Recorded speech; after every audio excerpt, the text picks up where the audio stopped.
하나님, 오늘도 하나님의 말씀 앞에 정직한 심령으로 서서 전하고 들을 수 있게 하심에 감사합니다. 들을 수 있는 귀를 주시고 잘 전할 수 있는 마음과 생각과 지혜를 주시고 성령께서 함께 하시는 증거를 보는 귀한 시간이 되도록 역사하여 주시옵소서. 하나님의 은혜 앞에 섭니다. 하나님께서 우리의 마음과 생각을 붙드시고 위로하시고 한 주간 또 새로운 한 달 살아갈 수 있는 힘을 더하여 주시옵소서. 믿음으로 언금한 손길들 위에 복을 주시고 하나님 앞에 주의 뜻대로 살기를 결심하는 이들에게 약속하신 복으로 채우시고 후원하여 주시옵소서. 예수님의 이름으로 기도하였습니다. 아멘. 하나님의 말씀은 역대하 34장 14절에서 19절까지 말씀을 함께 합독하겠습니다. 역대하 34장 14절에서 19절까지 말씀입니다. 함께 읽습니다. 시작. 무리가 여호와의 전에 헌금한 돈을 꺼낼 때에 제사장 hil기야가 모세가 전한 여호와의 율법책을 발견하고 hil기야가 서기관 사반에게 말하여 이르되 내가 여호와의 전에서 율법책을 발견하였노라 하고 hil기야가 그 책을 사반에게 주매 사반이 책을 가지고 왕에게 나아가서 복명하여 이르되 왕께서 종들에게 명령하신 것을 종들이 다 준행하였나이다. 또 여호와의 전에서 발견한 돈을 쏟아서 감독자들과 일꾼들에게 주었나이다 하고 서기관 사반이 또 왕에게 아뢰어 이르되 제사장 hil기야가 내게 책을 주더이다 하고 사반이 왕 앞에서 그것을 읽음에 왕이 율법의 말씀을 듣자 곧 자기 옷을 찢었더라.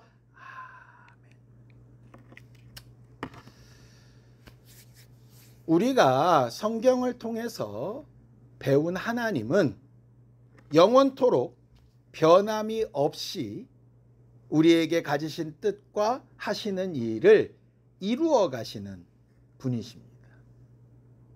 처음과 나중이 또 속과 겉이 다르지 않으시기 때문에 사실 우리가 믿을 수 있는 거죠. 믿음이라는 게 뭡니까? 어떤 것이 변하지 않아야 믿을 수 있는 거 아니겠어요? 예상이 가능해야 믿을 수 있는 거 아니겠습니까? 하나님이 믿음의 대상이라고 하는 전제 조건은 뭐냐면 하나님은 변하지 않고 동일하시다라고 하는 거죠. 그렇다면 반대로 사람은 어떤가? 너무나도 우리가 잘 알고 있죠. 아무리 믿을 만하다고 생각했던 사람도 변하기도 하고 달라지기도 합니다. 그게 마음 자체가 못 돼서 달라지기도 하고 마음은 안 그런데 육체나 상황이 어떻게 자기로서는 통제할 수 없어서 달라지기도 하죠. 그래서 우리가 잘 아는 말씀 한 구절에 이 하나님과 사람의 특징을 잘 이렇게 모아놓은 구절이 있습니다. 자, 히브리서 13장 7절에서 8절까지 말씀을 함께 읽겠습니다. 함께 읽죠. 시작. 하나님의 말씀을 너희에게 일러주고 너희를 인도하던 자들을 생각하며 그들의 행실의 결말을 주의하여 보고 그들의 믿음을 본받으라.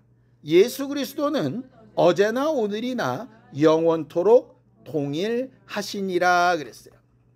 제가 설교를 준비하면서 재밌었던 건요. 저도 성경을 읽었다면 읽은 사람인데 항상 어떻게 읽었냐면 이 7절하고 8절을 띄워놓고 읽었더라고요.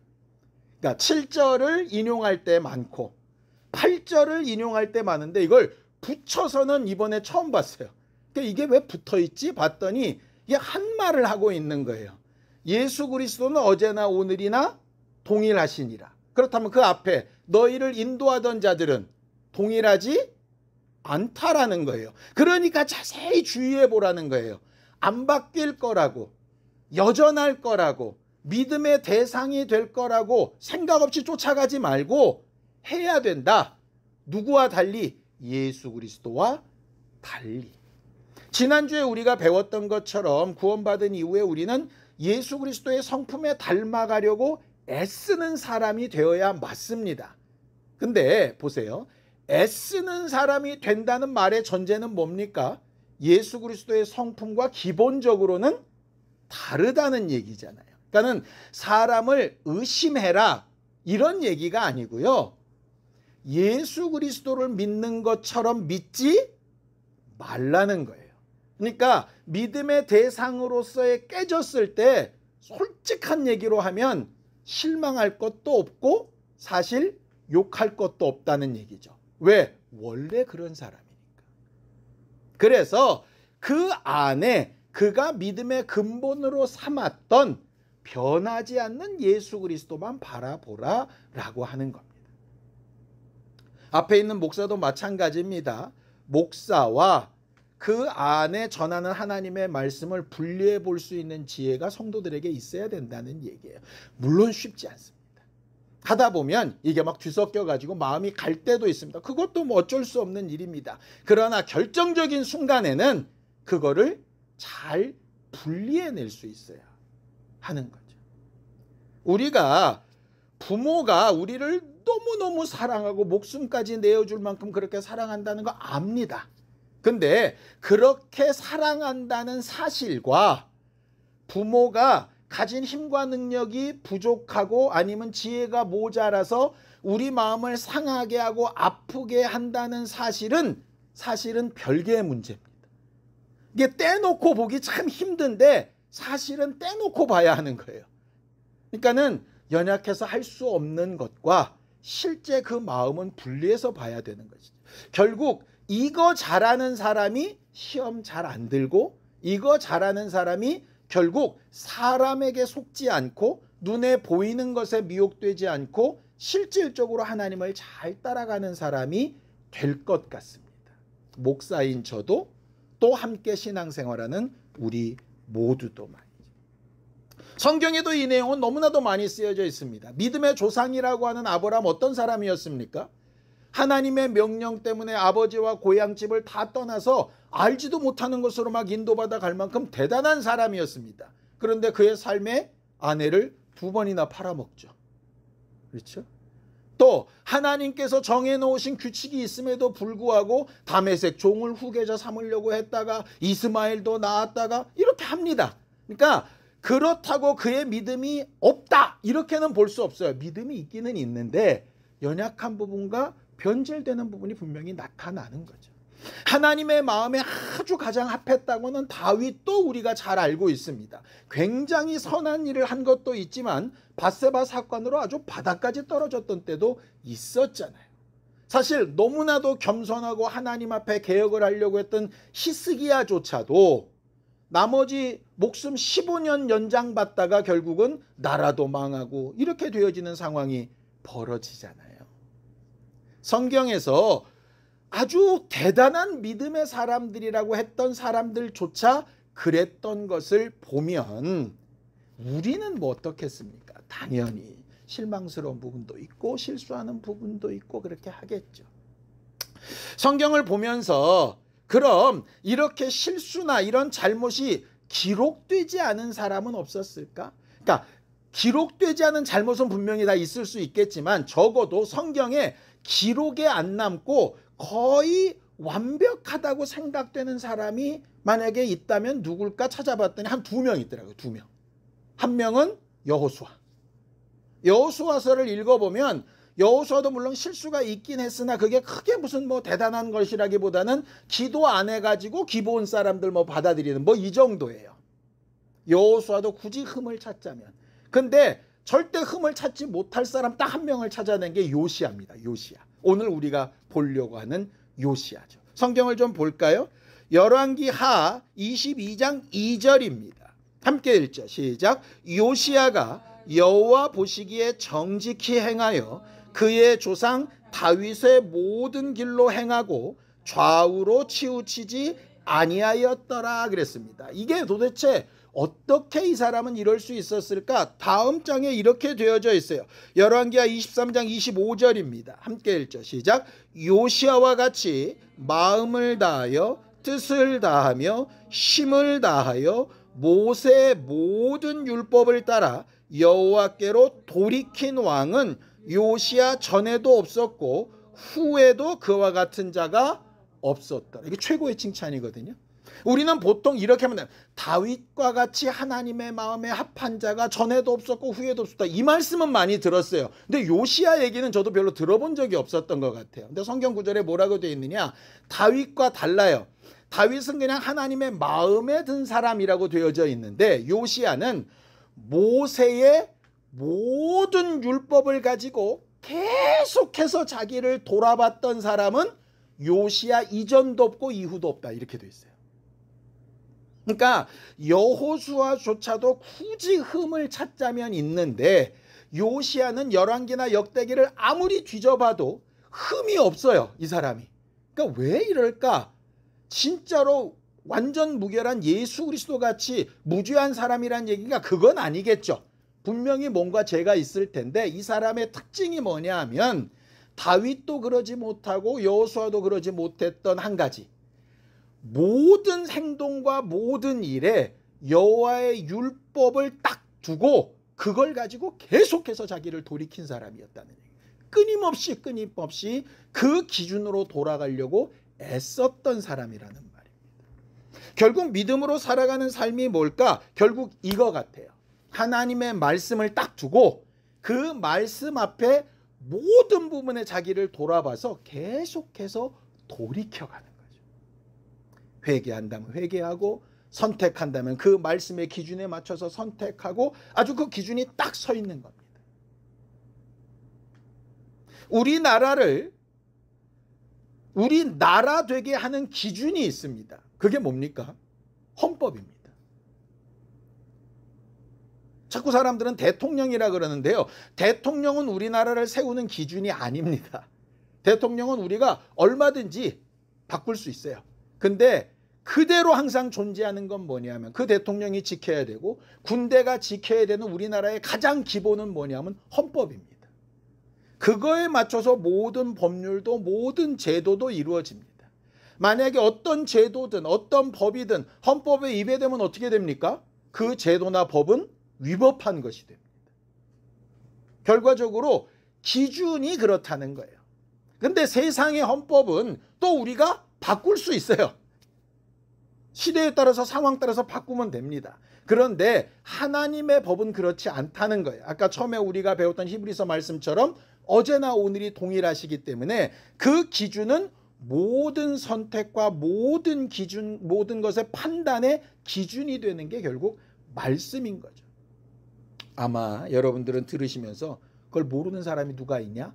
이렇게 생각할지 모르겠습니다. 왜냐? 그렇게 들어왔고 그렇게 알고 있고 그렇게 믿기 때문입니다. 이제 오늘 요시야 얘기를 좀 하려고 합니다. 요시야는 그러면 도대체 어떻게 언제부터 그렇게 율법의 말씀으로 돌아갈 수 있었을까? 역사를 좀 알아야 됩니다. 아까 히스기야 얘기를 했죠. 히스기야는 이 요시야의 증조할아버지입니다. 히스기야의 아들이 므낫세인데요. 이 므낫세가 이스라엘 역사상 최악의 왕으로 기록되어져 있습니다. 우리는 흔히 아합, 이세벨을 최악이라 그러는데 아합은 명함도 못 내밉니다. 므낫세는 정말 최악이었습니다. 그리고 그 므낫세의 아들이 아몬인데 아몬이 요시야의 아버지죠. 이 아몬도 아주 악한 왕이었습니다. 아버지를 닮아서. 그러니까 히스기야는 굉장히 훌륭한 왕이었는데 말년에 목숨 연장시키다가 므낫세를 낳고 최악의 상태로 나라를 빠뜨렸습니다. 므낫세와 아몬을 지나면서 완전히 이스라엘은 하나님의 권위가 땅에 떨어지고 성전 예배가 막 다 뒤집어지고 이방 신상과 막 다 뒤집어 섞여가지고 이것도 저것도 아닌 나라가 되어져 버렸어요. 그런데 이 아몬이 쿠데타가 일어나서 살해를 당하게 됩니다. 그래서 요시야가 이 6살 나이에 갑자기 왕이 돼요. 6살 나이에. 아무것도 모르는 이 왕이 8살입니다. 8살에 왕이 됩니다. 그런데 아무것도 모르는 이 왕이 몇 년 동안 왕노릇을 하면 31년 동안 왕노릇을 해요. 처음에 8살 됐을 때부터 16세가 될 때까지는 그냥 여전히 정신없는 상황에서 그냥 지나갑니다. 왜? 너무 어렸기 때문에요. 근데 16이 딱 되자마자 갑자기 각성을 해서 나라가 이렇게 되면 안 되겠다라고 생각을 하고 나라를 개혁해 나가기 시작합니다. 그러면서 그 당시 이스라엘이나 유다에 있었던 선대 왕들이 개혁을 나름 하고자 해도 절대로 건드리지 못했던 부분을 건드리는데 그게 바로 산당입니다. 히스기야 때도 산당을 못 없앴거든요. 근데 산당부터 없애기 시작합니다. 각 동네 자기들끼리 모여 앉아가지고 점치고 있던 데를 다 없애고 이방신상을 다 깨부십니다. 그렇게 이방신상과 우상들을 깨부시는데 몇 년을 쓰느냐 하면 10년을 씁니다. 16부터 26까지 10년 동안 우상 숭배를 타파하는 일에 아주 힘썼던 왕이 요시야예요. 얼마나 반발이 심했겠어요. 그런데 그것을 묵묵하게 계속 해냅니다. 그리고 나서 26세가 됐을 때야 비로소 뭐를 하느냐? 이제 하나님을 제대로 섬기는 성전을 깨끗하게 하고 수리하겠다라고 마음을 먹어요. 이게 참 재밌는 게 이런 겁니다. 대부분 그 이전의 왕들은 개혁을 뭐부터 시작했냐면요. 성전 세우고 하나님 앞에 예배하는 걸 먼저 회복했습니다. 그래 놓고 나서 나머지를 해결하려고 했어요. 그러다 보니까 성전 예배가 있고 나머지를 하려다 보니까 성전 세우다가 이거 할 힘이 없어져 버리는 거예요. 그러니까 이런 거죠. 예수 먼저 믿고 회개는 나중에 할게 뭐 이런 거예요. 근데 우리는 항상 알고 있기를 어떻게 됩니까? 믿고 회개하면 그 다음에 구원을 받는 거잖아요. 그러니까 뭘 만들고 보이고 나타내고 하기 이전에 잘못된 걸 해결하는 게 먼저인데 요시야는 그것부터 시작을 한 거죠. 그리고 나서 26에 백성들한테 면해서 헌금하게 하고 헌금이 부족하니까 성전을 다 치워가면서 성전 안에 혹여라도 이전에 쓰지 않고 있었던 헌금 있으면 찾아내라 그래서 제사장들을 시켜서 막 찾아냅니다. 그랬더니 성전 저 뒤에 창고 있는 애 헌금함이 뜯지도 않은 채로 막 있는 거예요. 그러니까 얼마나 제사가 제대로 안 됐고 얼마나 성전 예배가 제대로 안 됐으면 헌금통이 어디 들어있는지도 몰랐던 거죠. 그래서 사람들을 시켜서 헌금함을 다 끄집어내게 하고 그 헌금함에 과거에 들어있던 돈을 다 꺼내서 성전을 수리하는 데 쓰라고 명령을 합니다. 그런데 그렇게 성전 헌금통을 뜯었더니 이런 일이 벌어진 거예요. 역대하 34장 14절입니다. 함께 읽죠. 시작. 무리가 여호와의 전에 헌금한 돈을 꺼낼 때에 제사장 hil기야가 모세가 전한 여호와의 율법책을 발견하였다 이렇게 되어 있습니다. 그냥 읽을 때는 몰랐는데요. 이런 생각이 드는 거예요. 율법책을 발견하였다? 아니 계속 성전 예배가 있어 왔을 거 아니에요. 계속 성전의 기능이 있어 왔을 거 아니에요. 성전 예배와 성전 기능의 기본이 뭡니까? 율법책이에요. 그럼 율법책이 있으면 되잖아요. 그런데 여기 발견하였다는 얘기는 사라졌던 게 나타났다는 뜻이거든요. 이게 말이 안 되는 거예요. 근데 아마 이 당시 사람들이 지금 우리 교회에 오면 이해를 할 것도 같아요. 여러분들 지금 손에 성경책 있습니까? 없습니까? 없죠. 왜냐? 앞에 다 띄워주거든요. 그러니까 늘 이렇게 하다 보면 전에는 당연히 교회 갈 때 우리는 성경 찬송은 들고 오는 게 정석이었습니다. 그러니까 그게 지금 잘못됐다는 얘기가 아니에요. 성전 예배나 제사 제도를 하다 보니까 늘상 같은 게 계속 반복이 되죠. 그러니까 할 때마다 이게 성경에 맞는지 율법에 맞는지 확인해 볼 필요도 없이 체득이 된 부분들이 있는 거예요. 또 제공되고 있는 부분들이 있는 거예요. 심지어는 이렇게 안 띄워주면 목사가 앞에서 몇 장 몇 절에 무슨 말씀이 있습니다. 그럼 또 이렇게 듣는 거랑 똑같은 거예요.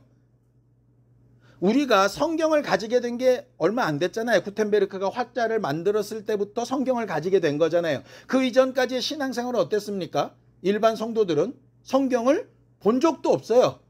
다 누구 말 듣고 합니까? 제사장 말을 듣든지 신부 말을 듣든지 그 말이 맞는 게 비다 그러고 그냥 가는 거예요. 왜? 한 번도 확인해 본 적이 없으니까. 그 당시의 신앙생활도 똑같았다는 거죠. 이 제사는 율법대로 하는 거야. 이 성전은 율법대로 지어진 거야. 이렇게 하라 하신 건 율법에 있는 거야. 말도 하고 주장도 하는데 사람들은 물론이고 이제는 시간이 가다 보니까 제사장은 또 물론이고 더 나아가서는 성경을 베껴 써야 하는 서기관들조차도 그런 일을 안 하는 거예요. 왜? 안 해도 먹고 살만 하거든. 그러니까 제사도 되고 성전 기능도 있고 다 하는데 뭐는 없냐? 율법책이 헌금통 안에 들어가서 몇십 년 동안 발견이 안 돼도 하나도 안 불편한 거예요. 그렇게 신앙생활을 해온 거죠. 그러니까 신앙생활을 안 한 건 아닌데 뭐로 검증이 안 된 거냐? 말씀으로 검증이 안 된 상태로 해왔던 스타일대로 전통대로 익숙한 습관대로 알고 했던 대로 그렇게 가는 거죠. 제가 아까 말씀드렸죠. 히브리서 13장 7절과 8절을 따로따로는 얘기했지만 함께 이렇게 붙여서 읽어본 건 지금이 처음이었습니다. 그거 어떻게 그렇게 했겠습니까? 성경을 읽고 앞뒤를 확인해 봤더니 내가 이걸 따로따로만 얘기를 했네? 이게 연결된 한 줄이었네? 이걸 이제 처음 깨닫게 되는 이유가 확인해 봤을 때잖아요. 여러분들도 요시야 얘기를 아까 드렸더니 다윗 이전 이후 얘기는 들어봤는데 요시야 이전에도 없고 이후에도 없고 처음 들어봤는데 성경에 있는 내용을 몇십 년 동안 신앙생활했는데 처음 들어봤다면 확인이 안 됐던 거잖아요. 그런 내용이 그 두 구절만 있겠습니까? 창세기부터 계시록까지 수두룩 빽빽하지 않겠어요. 물론 그게 내 구원이나 영생과 상관이 없는 구절일 수 있습니다. 그러나 그런 것들이 하나 둘 쌓이면서 내가 아는 말씀만 그 수많은 구절 가운데 몇 개만 내가 지금까지 해왔던 습관적으로만 계속 신앙생활하면 뭔가는 되게 잘하고 있는 것 같은데 어떤 문제가 벌어지느냐? 검증이 안 되는 거예요. 요시야가 모세의 모든 율법을 따라 자기를 돌이켰다는 얘기는 하나님의 말씀을 굉장히 가까이 뒀다는 얘기입니다. 웃긴 건 그가 16세부터 26세까지 10년 동안 엄청난 종교개혁을 했는데 그 종교개혁의 근거가 말씀으로 확인된 사실이 아니었다는 거예요. 그냥 배우고 익히고 자기 생각에 이게 맞는 것 같아 그렇게 종교개혁을 한 거죠. 그게 하나님의 뜻과 우연히 맞아서 같을 수도 있고 어떨 때는 오버한 걸 수도 있고 어떨 때는 미치지 못했을 수도 있었을 겁니다. 요시야가 정말 중요한 것은 뭐냐 하면 이렇게 해서 성경을 딱 받았어요. 그리고 그 서기관을 통해서 성경을 듣기 시작했어요. 그리고 나와서 자기가 했던 반응이 이것입니다. 역대하 34장 18절에서 19절입니다. 함께 읽죠. 시작. 서기관 사반이 또 왕에게 아뢰어 이르되 제사장 hil기야가 내게 책을 주더이다 하고 사반이 왕 앞에서 그것을 읽음에 왕이 율법의 말씀을 듣자 곧 자기 옷을 찢더라 이랬습니다. 구약에서 자기 옷을 찢는다는 얘기는 철저한 회개를 얘기하는 거죠. 요시야가 누굽니까? 지난 10년 동안 종교개혁을 했던 사람입니다. 나름 그 이전의 왕들은 건드리지도 못했던 산당을 폐쇄시켰던 사람이에요. 자기가 들었던 말씀 가운데 자기가 한 일이 정말 잘한 일이구나 이런 거 느꼈을까요? 못 느꼈을까요? 느꼈을 겁니다. 우리도 설교 듣다가 그러잖아요. 설교 듣다가 어느 부분이 주로 은혜가 많이 되느냐? 내가 하나님의 뜻대로 맞게 잘 살았구나. 이런 거 할 때 주로 은혜가 많이 됩니다. 나는 이렇게 살 필요가 있나? 그런데 그렇게 살았더니 말씀에 그게 맞았어. 나처럼 안 살고 막 지들 좋은 대로 살았던 쟤네들이 잘못된 거고 내가 조금 부러워하는 마음도 있었는데 그게 하나님의 뜻이 아니라 좀 힘들고 어렵고 답답하고 모질라 보여도 나처럼 사는 게 맞았던 거야. 역시 감사하다. 이런 거에 보통 은혜를 받았다라고 얘기를 합니다. 근데 요시야는 율법을 들으면서 역시 내가 잘했어. 역시 내가 맞았네. 그렇지 그거지. 이렇게 하는 게 아니라 그렇게 자기가 잘한 건 당연한 거니까 넘어가고 어디서 걸리느냐? 내가 잘 모르고 잘못했네. 내가 더 했어야 됐는데 못했네. 아 내가 그렇게까지는 하지 말았어야 됐는데 그렇게 했었네. 이게 받아들여지는 순간에 뭐가 나오냐면 회개가 나오기 시작합니다. 요시야가 실수가 없는 믿음으로 살아가는 삶을 남들과 비교해서 월등하게 잘 살았던 이유는 뭘까? 내가 잘하고 있는 걸 성경으로 검증을 받는 게 아니고요. 내가 어그러지고 잘못된 부분이 어디인가를 성경을 통해서 보는 거죠. 마치 거울 보듯이. 그 근거가 뭐고 도대체 왜 이 사람은 이런 삶을 살았는지는 잘 모르겠어요. 왜 어머니로부터 무슨 교육을 받았는지 그 주변에 어떤 사람들이 있었는지 정확하게 쓰여져 있지 않기 때문에 그렇습니다. 어쨌든 그에게 정말 중요했던 건 나름대로 열심히 했지만 열심히 자기가 해온 것을 의로 삼지 않고 율법이 딱 발견되자마자 그 율법 앞에서 자기의 미흡한 부분을 발견하고 철저하게 회개하기 시작했다는 거예요. 자기만 회개했느냐? 아니요. 자, 역대하 34장 31절에서 32절까지 말씀을 좀 보겠습니다. 함께 읽죠. 시작. 왕이 자기 처소에 서서 여호와 앞에서 언약을 세우되 마음을 다하고 목숨을 다하여 여호와를 순종하고 그의 계명과 법도와 율례를 지켜 이 책에 기록된 언약의 말씀을 이루리라 하고 예루살렘과 베냐민에 있는 자들이 다 여기에 참여하게 하며 예루살렘 주민이 하나님 곧 그의 조상들의 하나님의 언약을 따랐다라고 이렇게 되어 있습니다. 자기만 그냥 회개하고 내가 되게 잘하고 있어. 니들은 내 말만 따라 이렇게 하는 게 아니라 그 말씀을 자기도 그렇게 살기로 결심하고 백성들한테도 똑같이 가르쳐서 너희들은 이 말씀을 따라서 살아야 돼 라고 가르쳤다는 거죠. 내가 다 알아서 듣고 배울 테니까 너희들은 나만 따라와 이렇게 하는 게 아니라 나도 이 말씀에 검증을 받아야 되고 너희들도 그 말씀에 검증을 받아야 된다라고 얘기했다는 거죠. 이때가 구약이라는 걸 좀 생각해 보세요. 그 당시는 일반 사람들은 율법을 직접 대본 적도 없고 하나님의 이름을 불러본 적도 없는 사람들입니다. 심지어 서기관들도 하나님의 이름을 기록하는 붓을 따로 쓰고 목욕제계라고 다시 그 이름을 쓰고 할 만큼 너무너무 두려워 떨며 대했던 게 하나님의 말씀입니다. 물론 지금 이때는 그냥 쳐박아두고 쳐다도 보지 않았지만 그런데 그런 율법을 제사장에만이 아니라 서기관에게만이 아니라 지도자들에게만이 아니라 모든 백성들이 듣고 너희들 정신 차려야 돼 라고 이렇게 이야기했다는 사실입니다. 결과적으로 요시야가 실수하지 않고 히브리서 13장 7절에 얘기했던 것처럼 그 행위의 결말을 자세히 봤을 때 도문이 어그러지지 않고 그렇게 하나님 앞에 인정받은 믿음의 사람이 될 수 있었던 가장 중요한 이유는 딱 하나 때문입니다. 잃어버린 기준을 찾았고 찾았을 때에 말씀은 귀중한 거야, 중요한 거야, 저렇게 살아야 되는 거야 라고 생각만 하는 게 아니라 자기만 그렇게 하는 게 아니라 그걸 공통적인 기준으로 만들어서 함께 가야 하는 거야 라고 나라를 이끌어가기 시작했다는 거죠. 물론 안타깝게도 이 요시야 이후에 그 자손들이 이 믿음을 지키지 못해서 결국은 망하게 됩니다.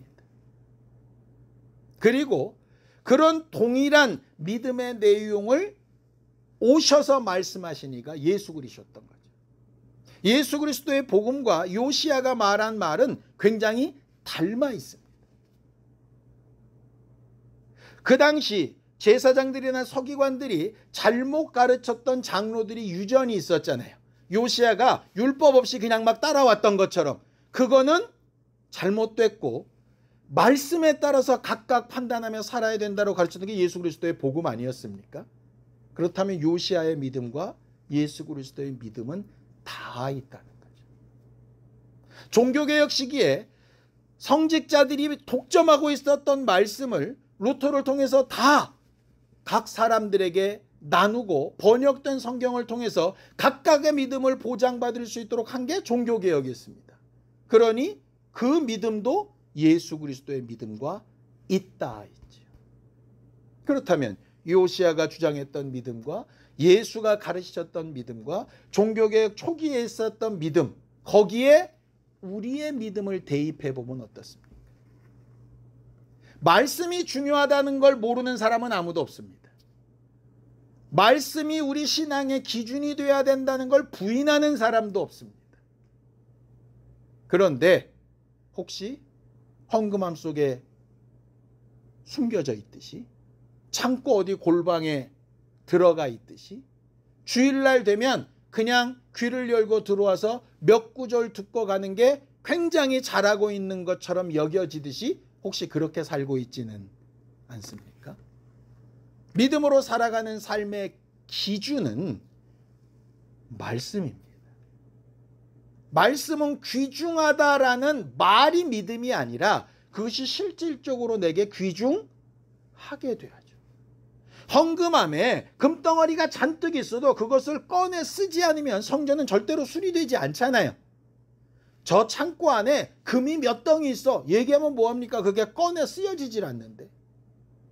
우리 심령 안에 말씀이 너무 중요해. 복음은 너무 중요해. 은혜 받은 과거의 여러 말씀들이 내 안에 가득 차 있어. 너무 좋습니다. 그런데 그게 열려져서 쓰여지고 확인되지 않으면 무슨 의미가 있나요? 책에만 기록된 말씀이 무슨 의미가 있습니까? 유튜브 영상 속에만 있는 말씀이 무슨 의미가 있습니까? 내 귀로 들려지기만 한 말씀이 무슨 의미가 있습니까? 요시야처럼 옷을 찢고 다른 사람들한테 영향력을 미치고 이 기준이 옳은 것이니 이렇게 해야 된다라고 나누고 하는 일이 없으면 도대체 우리는 어떤 믿음을 살고 있나요? 그래서 계시록에 이렇게 경고하시는 겁니다. 요한계시록 2장 4절에서 5절입니다. 함께 읽죠. 시작. 그러나 너를 책망할 것이 있나니 너희 처음 사랑을 버렸느니라. 그러므로 어디서 떨어졌는지를 생각하고 회개하여 처음 행위를 가지라. 만일 그리하지 아니하고 회개하지 아니하면 내가 내게 가서 내 촛대를 그 자리에서 옮기리라.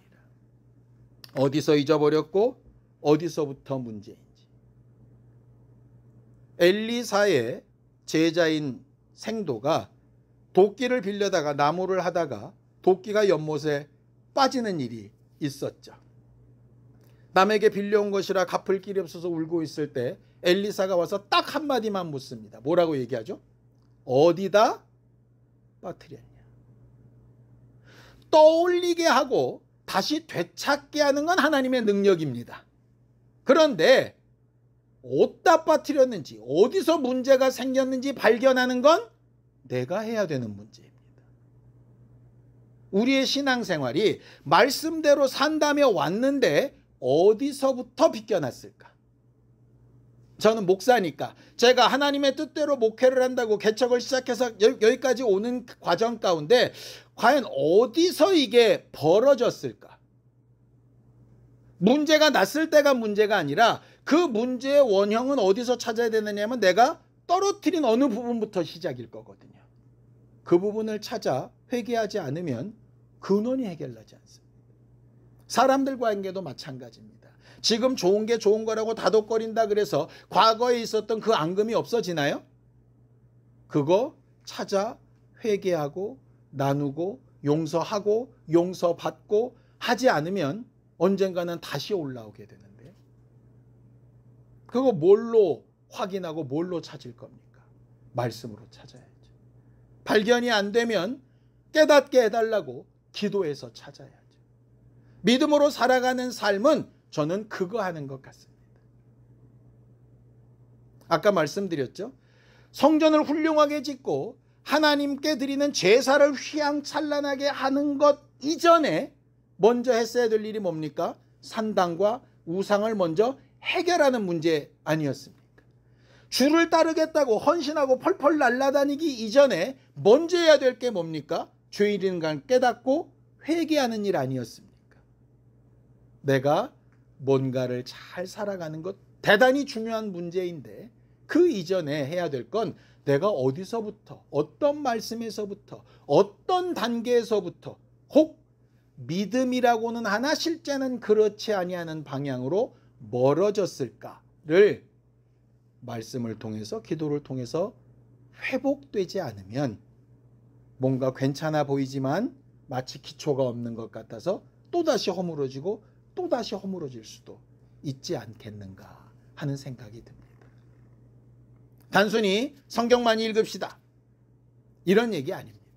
성경도 당연히 많이 읽어야 되겠지만 과연 내가 어떤 말씀을 제대로 알지 못하고 임의로 어떤 것이 옳다고 함부로 판단하고 결정하고 남의 믿음이나 남의 생각을 재단했었는가 돌아보게 되면 뭔가 다른 방향이 눈앞에 열리게 될 거라는 거죠. 요시야가 하나님 앞에 네 이전에도 없었고 이후에도 없었다라고 칭찬과 인정을 받았던 것처럼 하나님 앞에 서게 될 우리가 그렇게 되어지기를 예수님의 이름으로 축원합니다. 그래야 내 사랑하는 가족과 자손들에게도 달리 새롭게 말할 수 있는 게 있을 것 같아요. 그냥 해왔던 관습과 관성에 따른 것 말고 옳은 길이라면 계속 가야 하나 그렇지 않다면 생각해보고 변화할 수 있는 겸손한 우리 모두가 되기를 예수님의 이름으로 축원합니다. 함께 기도하겠습니다. 하나님 아버지, 하나님께서 우리에게 말씀을 가르치시고 성령으로 늘 감동하여 주셔서 하나님께서 기뻐하시는 믿음의 사람들로 성장하고 자라나갈 수 있도록 도와주시옵소서. 하나님 앞에 늘 말씀으로 돌아가 회복되기를 사모하였던 요시야와 같이 하나님 앞에 겸손하고 말씀으로 늘 돌아가기를 힘쓰는 우리 모두가 되도록 역사하여 주시옵소서. 예수님의 이름으로 기도하였습니다. 아멘. 이제는 우리 주 예수 그리스도의 은혜와 하나님 아버지의 극진하신 사랑과 성령님의 감동하시고 함께 하시는 분명한 증거가 잃어버리고 놓쳤던 말씀들을 되찾아가며 하나님 앞에 더 온전히 세워져 나가기를 원하는 우리 모두 위에 이제로부터 영원까지 함께 있을지어다. 아멘.